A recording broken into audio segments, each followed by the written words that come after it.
friends and families, welcome to free baking class by Elfin. இன்னைக்கு என்ன recipe பார்க்க போறோம்னா நிறைய பேர் கேட்டுட்டு இருந்த பட்டர் க்ரீம் தான். இது வந்து நிறைய வகையில் பட்டர் க்ரீம் இருக்குது.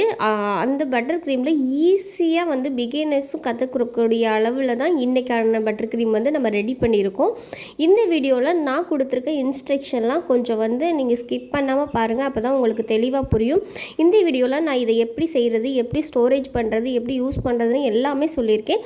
வீடியோவை ஸ்கிப் பண்ணாமல் பாருங்கள். எங்களுடைய சேனல் உங்களுக்கு பிடிச்சிருந்துச்சுன்னா லைக் பண்ணுங்கள், ஷேர் பண்ணுங்கள் அண்ட் கமெண்ட் பண்ணுங்கள், சப்ஸ்கிரைப் பண்ணுங்கள், பக்கத்தில் இருக்க பெல் ஐக்கானை கிளிக் பண்ணுங்கள்.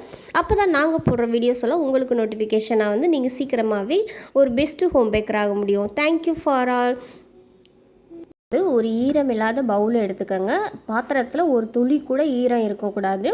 அதுக்கப்புறமா நான் 1/4 கப் அளவு அன்சால்ட்டு பட்டர் எடுத்திருக்கேன். இந்த பட்டர் வந்து ஃப்ரிட்ஜிலேருந்து எடுத்து ஒரு 3 மணி நேரம் ஆச்சு. பாருங்கள், இந்த அளவுக்கு வந்து சாஃப்டாக இருக்கணும். அப்போ தான் வந்து உங்களுக்கு வந்து க்ரீம் வந்து ப்ளஃபியாக வரும். ஒருவேளை நீங்கள் ஃப்ரிட்ஜிலேருந்து டைரெக்டாக யூஸ் பண்ணிங்கன்னா அது வந்து ரைஸ் ஆகி கிடைக்காது. அதனால் கவனமாக பார்த்துக்கோங்க. இப்போ நான் 1/4 கப் அளவு பட்டர் எடுத்திருக்கேன்.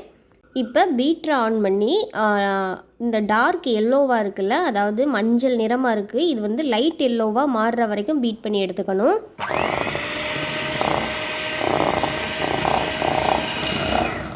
பாருங்கள், பீட் பண்ணதுக்கப்புறம் என்ன மாதிரி ஒரு ஷைனிங்காக வந்திருக்கா, இந்த லெவலுக்கு வந்து நம்ம பீட் பண்ணி எடுத்துக்கணும். ஒரு கப் அளவு நான் பொடி பண்ணாத சர்க்கரை அந்த மாதிரி எடுத்துக்கோங்க. இந்த மாதிரி பொடி பண்ணாத சர்க்கரையை மிக்சியில் போட்டு நல்லா பொடி பண்ணி அதை வந்து நம்ம சலிக்கணும். இந்த அளவுக்கு நான் நைஸாக தான் பொடி பண்ணியிருக்கேன், இருந்தாலுமே எனக்கு நரன்னு தெரியுது. அதை என்ன பண்ணணும்னா, நம்ம வந்து ஒரு பவுல் வச்சுக்கலாம். பவுல் வச்சுட்டு இது வந்து நம்ம எப்போதும் மாவு சலிப்போம்ல, அந்த சல்லடை வந்து யூஸ் பண்ணக்கூடாது. இது வந்து எக்ஸ்ட்ரா நைஸாக இருக்கும்ல, சின்ன சின்ன ஓட்டையாக இருக்கும், அந்த மாதிரி சல்லடையில் வச்சு தான் நம்ம அந்த ஐசிங் சுகரை வந்து பவுடர் சுகரை வந்து நம்ம சலித்து எடுத்துக்கணும். இப்போ இதை வந்து நான் சலித்து எடுத்துக்கிறேன். இந்த மாதிரி சலித்து எடுத்துடணும். இப்போ இது வந்து நரன்னு இருக்காது, ஆனால் இந்த மேலே இருக்கிறது பாருங்கள் நரன்னு இருக்கும். இதுதான் வந்து கேஸ்டர் சுகர்னு சொல்லுவாங்க. இப்போ இது நம்மளுக்கு தேவையில்லை, இதை எடுத்துடலாம். இதை தான் நம்ம யூஸ் பண்ண போகிறோம். இப்போ இதில் வந்து நான் 150 கிராம் அளவு சர்க்கரை எடுத்திருக்கேன். அதாவது நம்ம வந்து 1 பங்கு பட்டர் எடுத்தோன்னா 3 பங்கு அளவு சர்க்கரை எடுக்கணும். அதாவது கப் அளவு பட்டர் எடுக்கிறீங்கன்னா 3/4 கப் அளவு வந்து பவுடர் சுகர் சேர்க்கணும். இப்போ இந்த சுகரை வந்து டைரெக்டாக எல்லாத்தையும் ஒரே நேரத்தில் சேர்க்கக்கூடாது.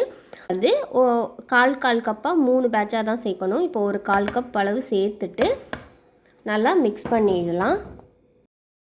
பண்ணிவிட்டு பீட்டரை வச்சு ஒரு நிமிஷத்துக்கு நல்லா பீட் பண்ணி எடுத்துக்கோங்க. ஒவ்வொரு பேட்ச் சுகர் சேர்க்கும் போதும் பீட்டரை வச்சு நல்லா பீட் பண்ணி எடுத்துக்கோங்க. ஃபஸ்ட்டு வந்து மெல்ட் ஆகிற மாதிரி தான் இருக்கும், அதுக்கப்புறம் நீங்கள் பீட் பண்ண அது வந்து நல்லா ஸ்டிப்பிக்காக வந்துடும். அதனால் ஒவ்வொரு டைமாக கொஞ்சம் கொஞ்சமாக சேர்த்து நல்லா பீட் பண்ணி எடுத்துக்கோங்க. பண்ணிவிட்டு பீட்டரை வந்து ஆன் பண்ணி ஒரு நிமிஷத்துக்கு நல்லா பீட் பண்ணி எடுத்துக்கோங்க. நல்லா பீட் பண்ண தான் அது வந்து நல்லா ப்ளஃபியாக க்ரீமியாக வரும்.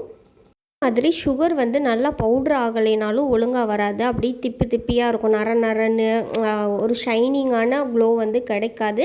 அதனால் சுகரை வந்து நல்லா அரைச்சி சலித்து எடுத்துக்கோங்க. 1/4 கப்பை சேர்த்துக்கலாம். சேர்த்துட்டு மறுபடியும் ஸ்பேச்சுலா வச்சு மிக்ஸ் பண்ணி எடுத்துக்கலாம். அரை பேட்ச் சுகரையும் ஆட் பண்ணிடலாம். மறுபடியும் மிக்ஸ் பண்ணி எடுத்துக்கலாம்.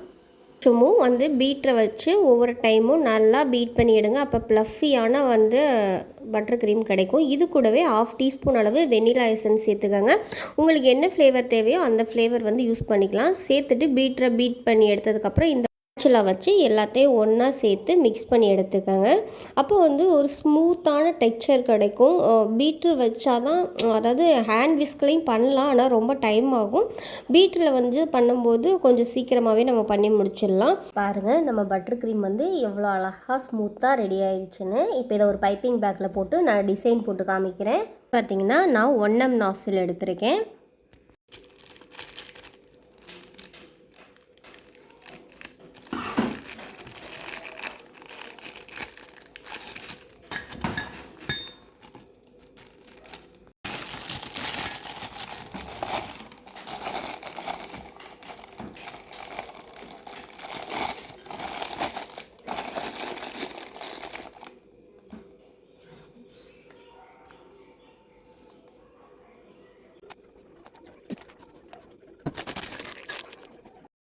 நான் ஒரு டிசைன் போட்டு காமிக்கிறேன். நீங்கள் எந்த அளவுக்கு பவுடர் சுகரை வந்து கொஞ்சம் கொஞ்சமாக ஆட் பண்ணி மிக்ஸ் பண்ணுறீங்களோ அப்போ தான் இந்த மாதிரி டெக்ஸ்சர் வரும். இது வந்து மெல்ட் ஆகாமல் நல்லா ஒரு பார்க்கவே ஒரு விப்பிங் க்ரீமில் பண்ணுற அளவுக்கு நம்மளுக்கு வந்து ஸ்டிக் மாதிரி இருக்கும்.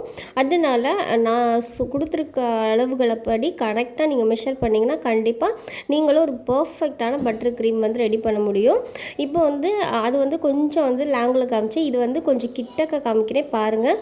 லேயர்லாம் எவ்வளோ பர்ஃபெக்டாக வருதுன்னு. நீங்கள் வந்து பீட் பண்ணுறது அளவில் தான் அந்த க்ரீம் வந்து க்ரீம் ஆகிறதும் தண்ணி மாதிரி ஆகிறதும் இருக்குது. நம்ம பட்டர் க்ரீம் வந்து எவ்வளோ லேயராக இருக்குன்னு. இல்லை டாட்ஸ் மாதிரி போடுறா இருந்தாலும் ஒன்றும் பிரச்சனை இல்லை.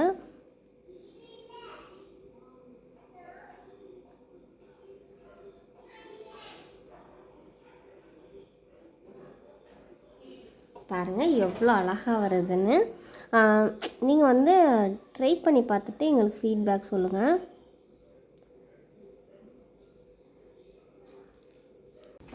நெக்ஸ்ட்டு பார்த்திங்கன்னா இதை எப்படி ஸ்டோரேஜ் பண்ணணும்னு பார்க்கலாம். இந்த மாதிரி ஏதாவது ஒரு பவுல் ஏதாவது ஒரு பாத்திரத்தில் நீங்கள் வச்சுட்டு மாதிரி ஃபுட் ரேப்பர் இருக்குல்ல, அதை வந்து லைட்டாக அப்படி க்ளோஸ் பண்ணிவிட்டு இதை வந்து அடியில் அந்த ஃபுட் ரேப்பரை வந்து அந்த க்ரீமில் வந்து படுற மாதிரி, அதாவது மேலாப்பில் வச்சிங்கன்னா தண்ணி விட வாய்ப்பு இருக்குது. அதனால் அந்த மாதிரி இல்லாமல் இந்த ஃபுட் ரேப்பரில் வந்து அந்த பட்டர் க்ரீம் வந்து ஒட்டி இருக்கிற மாதிரி இந்த மாதிரி நீங்கள் வந்து ப்ளேஸ் பண்ணிவிட்டு நல்லா கவர் பண்ணிடுங்க.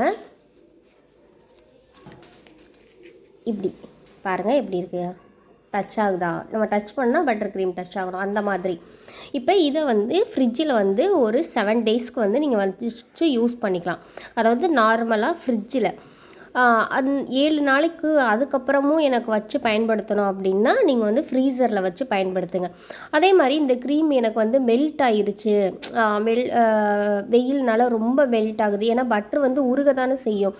அப்படி உருகுது அப்படிங்கிற பட்சத்தில் நீங்கள் வந்து ஒரு 1/2 hour வந்து ஃப்ரிட்ஜில் வச்சுட்டு மறுபடியும் பீட் பண்ணிங்கன்னா மறுபடியும் க்ரீம் வந்து கெட்டியாக வந்துடும். இதை வந்து ஃப்ரீசரில் வச்சு ஒரு 15 days வரைக்கும் நீங்கள் யூஸ் பண்ணிக்கலாம். இவ்வளோ தான் ப்ரொசீஜரு. இது வந்து ஈஸியான மெத்தடில் எப்படி பட்டர் க்ரீம் செய்யணும்னு நான் சொல்லியிருக்கேன். இன்னும் வந்து வெரைட்டியாக நிறைய பட்டர் க்ரீம் இருக்குது. அந்த பட்டர் க்ரீமில் நான் 1 by 1 அப்லோட் பண்ணுறேன். ஃபஸ்ட்டு வந்து பேசிக் தெரியணும்ல, அதனால தான் ஃபஸ்ட்டு இந்த பட்டர் க்ரீமை வந்து நம்ம இன்ட்ரடியூஸ் பண்ணியிருக்கோம். இந்த பட்டர் க்ரீம் வந்து எப்படி வந்துச்சுன்னு சொல்லிவிட்டு நீங்கள் ஃபீட்பேக்கில் எனக்கு சொல்லுங்கள் கமெண்டில். Thank you for all.